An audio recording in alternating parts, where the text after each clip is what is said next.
Welcome back. All right, news of the day video yet again for all you fine people on the internet for your Thursday, September the 26th. Waiver news. Yep, first two players put on waivers. There's going to be a ton of guys on waivers, and I'll explain why you waive guys when we get there. But we'll start off talking about the Buffalo Sabres.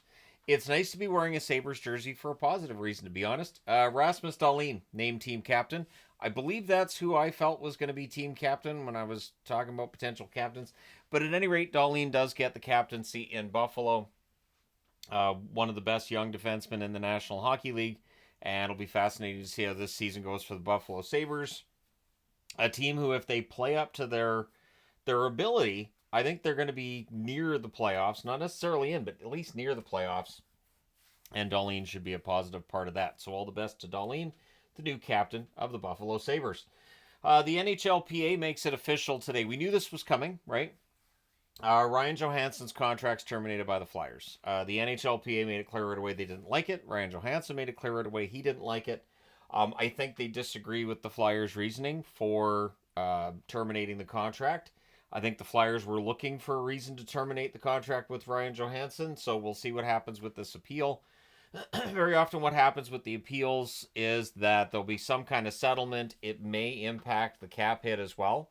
So right now, if you've terminated a contract, that whole cap hit comes off. And in this case, it doesn't just affect the Flyers, right? Because that was a retained transaction deal when he was traded to the Flyers. So depending on what happens here, that cap hit for whatever settlement is decided upon would be split between two teams. But the Flyers really wanted to just... I remember when they traded for Johansen, the plan was to just buy him out right away, and they couldn't because of his injury. So we'll see what comes out of this, but it definitely feels like the Flyers just wanted to get that contract off the books, and I don't know if they did the due diligence before that trade. But either way, there you go.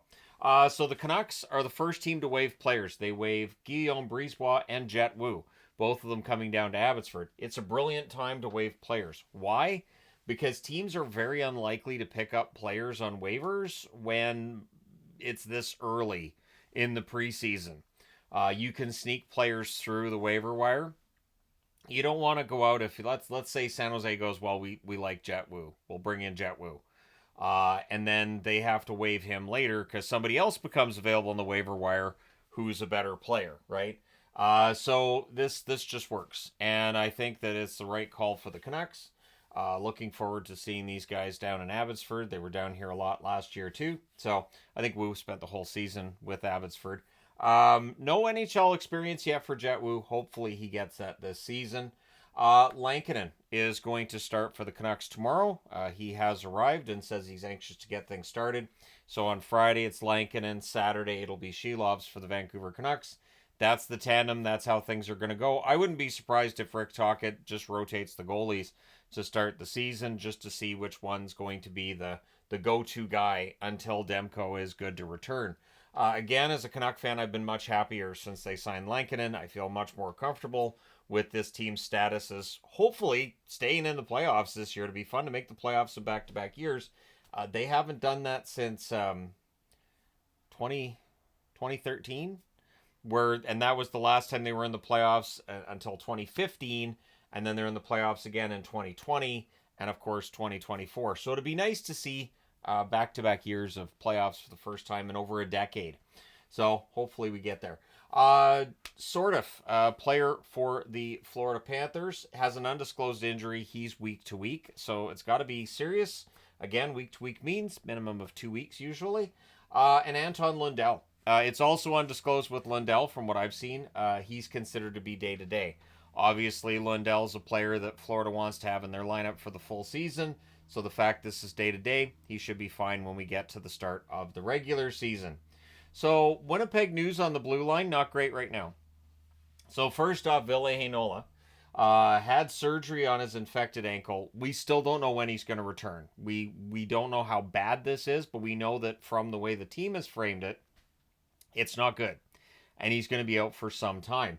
Now Logan Stanley has an undisclosed injury, and he's being tested, and it looks like it's going to be more serious than day-to-day as well. So while Logan Stanley and Ville Heinola are both going to be seen as depth options, the reality is that if both players are going to be out for a while, that does hurt your blue line depth, especially if other injuries take place. So keep an eye on that Winnipeg blue line, and hopefully everybody stays healthy the rest of the way and into the regular season.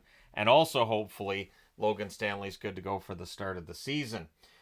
John Gibson, and you know what's funny is, and I don't mean funny as in haha, but it's just odd how these things will happen. Sort of a back-to-back situation. John Gibson has an appendectomy, so Caden Gooley needed one a little over a week ago. Wasn't there one too, like late last season? Anyways, John Gibson's appendectomy, an emergency appendectomy, he's out 3 to 6 weeks. So it sounds like this is a little more involved than what Caden Gooley went through. So all the best to John Gibson, a goaltender who can be quite good, had a rough season in 2023-2024, looking to bounce back going into this season. But yeah, John Gibson out with an appendectomy, leaves the door open for a new backup, at least until he's good to come back.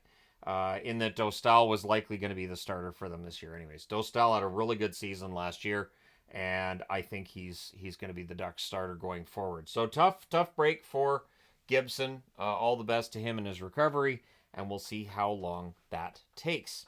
So let me know your thoughts in the comments section below as always. Don't forget to hit like and subscribe in the event you haven't done so already. Thank you guys so much for all your support as always. I will talk to you again soon.